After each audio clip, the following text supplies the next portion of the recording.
السلام علیکم ورحمۃ اللہ وبرکاتہ۔ قابل قدر سامعین گرامی، آج ہم اپنے گھروں میں برکت کے اعتبار سے بہت کچھ کرتے ہیں۔ کوئی تعویذ کراتا ہے، کوئی کیا کراتا ہے۔ بہت سارے لوگ ملتے ہیں، کہتے ہیں کہ ہم اتنا کماتے لیکن پتہ نہیں چلتا وہ کہاں جاتا ہے۔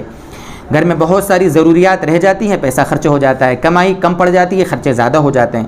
تو آج انشاءاللہ آپ کے سامنے 8 ایسے کام ہیں جو ہم اپنے گھر میں اگر کریں گے نا تو گھروں میں برکت کے دہانے کھلیں گے، اللہ کی طرف سے برکتیں آئیں گی، مال میں برکت ہوگی، روزگار میں برکت ہوگی، زندگیوں میں برکت ہوگی، بیماریوں سے اور دیگر پریشانیوں سے، بے روزگاریوں سے اللہ تعالی حفاظت فرمائیں گے۔ اس کے لیے ہمیں 8 کام کرنا ہے اور یہ آسان کام ہے۔ سب سے پہلا کام اس کے لیے یہ ہے کہ ہم استغفار کی کثرت کریں۔ استغفار قرآن و حدیث میں یہ بات ثابت ہے۔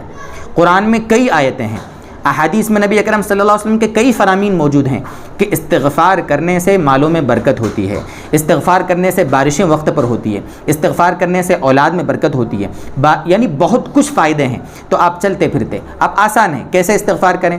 رب اغفر لی، رب اغفر لی، ربنا اغفر لنا، ربنا اغفر لنا، اللہم اغفر لی۔ یا آپ نمازوں کے بعد استغفر اللہ ربی من کل ذنب واتوب الیہ، استغفر اللہ الذی لا الہ الا هو الحی القیوم واتوب الیہ۔ جتنا بھی آپ کر سکتے ہیں، چلتے پھرتے، اٹھتے بیٹھتے، نمازوں کے بعد، تنہائی میں، سب کے سامنے، جہاں پر بھی ہو، استغفار کی کثرت کریں۔ پہلا کام اپنے گناہوں کے اللہ سے معافی مانگیں۔ دوسرا کام ہمیں کرنا ہے کہ تنہائی میں گناہ کرنے سے بچنا، یہ دوسرا کام ہے۔ آج کل ہماری جلوتیں، یعنی سب کے سامنے تو ہم بڑے اچھے بنتے ہیں، بڑے نیک بنتے ہیں، اور پتہ نہیں کیا کیا، کوئی کیا کہہ رہا ہے، کوئی پتہ نہیں ہمیں کیسے القاب سے نواز رہا ہے، لیکن جب جو تنہائیاں ہماری ہوتی ہیں نا، اگر لوگوں کو پتہ چل جاوے نا دوستو بزرگوں، تو ہماری ساری عزت ختم ہو جاوے، لوگ ہم پہ تھوکنا بھی گوارا نہ کریں۔ تو گھروں میں برکت کے لیے، زندگیوں میں برکت کے لیے، مال میں برکت کے لیے، تنہائی کے گناہ جس کو ہم کہیں گے، اللہ کا خوف، خاص طور سے تنہائی میں اللہ کا خوف ہم کرنے والے بنیں، یہ دوسرا کام۔ تیسرا کام اللہ پر توکل، وَمَن يَتَوَكَّلْ عَلَى اللَّهِ فَهُوَ حَسْبُهُ، صحیح معنی میں اللہ پر توکل۔ اسباب اختیار کرے جو بھی ہم کریں، لیکن بھروسہ اللہ پر رکھیں۔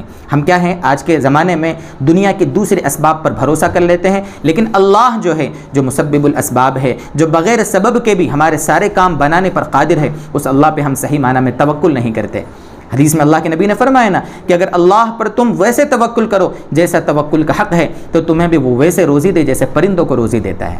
وہ کیسے نکلتے ہیں اپنے گھروں سے؟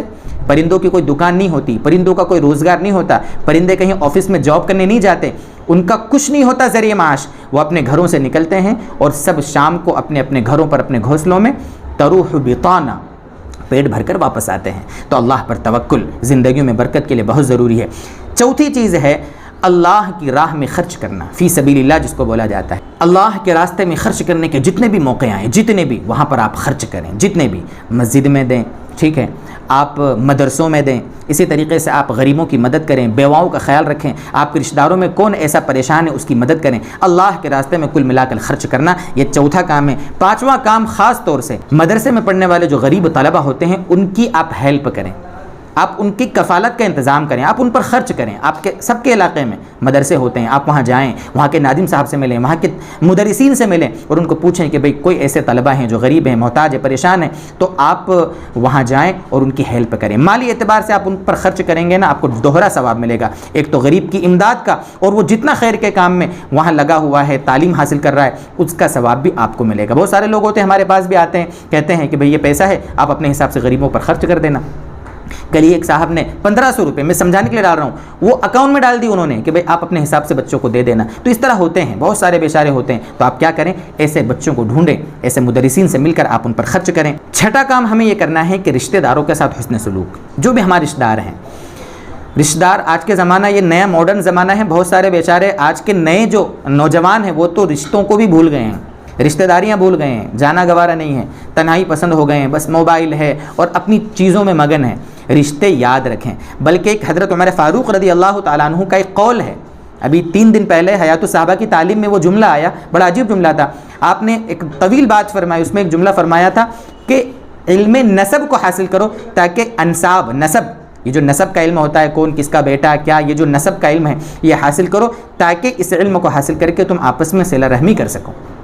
تو ضروری ہے ہم رشتے نبھائیں، صلہ رحمی کریں، رشتہ داروں میں جو بھی پریشان حال ہے ان کی مدد کریں۔ وہ کام ہے جو کچھ ہم کمائیں اس پر قناعت کریں۔ آج ہمارا یہ بہت بڑا گناہ جس کو ہم کہہ لیں، ہمارا المیہ کہہ لیں، کہ آج ہم نے ناشکری کو اپنا شعار بنا لیا۔ ناشکری جو بھی ہم کماتے ہیں اس کا شکر ادا نہیں کرتے، شکر ادا نہیں کرتے. تو شکر کو ہم اپنا شعار بنائیں. قناعت، جتنا اللہ نے دیا اس پر کیا کریں؟ قناعت کریں. چھت اگر آپ کے گھر کی ہے تو آپ ٹین کی جو چھپر والا ہے نا، ٹین والا، اس کی طرف نگاہ کریں اور شکر ادا کریں کہ اللہ نے آپ کو چھت والا گھر دیا ہے. جس کا ٹین کا جس کا گھر ہے وہ سوچے چھپر والے کو دیکھ کر، جس کا چھپر کا گھر ہے وہ فٹ پاتھ والوں کو دیکھیں کہ ان کے پاس تو یہ بھی نہیں ہے. ٹھیک ہے، کار والے موٹر سائیکل والوں کو دیکھیں، موٹر سائیکل والے کن کو دیکھیں؟ سائیکل والوں کو دیکھیں. اور سائیکل والے پیدل والے کو دیکھیں، اور جو پیدل چل رہا ہے نا وہ ایسے شخص کو دیکھیں جس کے پاس 2 پیر بھی نہیں ہے چلنے کے لیے.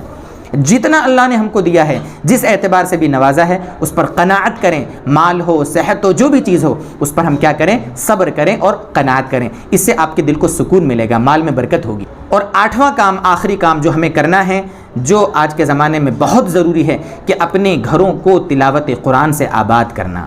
تلاوت قرآن سے گھر میں ہم تلاوت کرتے ہیں اگر معمول ہے تو اس میں ایک نئی چیز یہ ایڈ کریں کہ اتنی بلند آواز سے آپ تلاوت کریں کہ کم سے کم آپ خود سن سکیں، تاکہ آپ کے گھر میں اس پڑھنے کی برکت ظاہر ہو.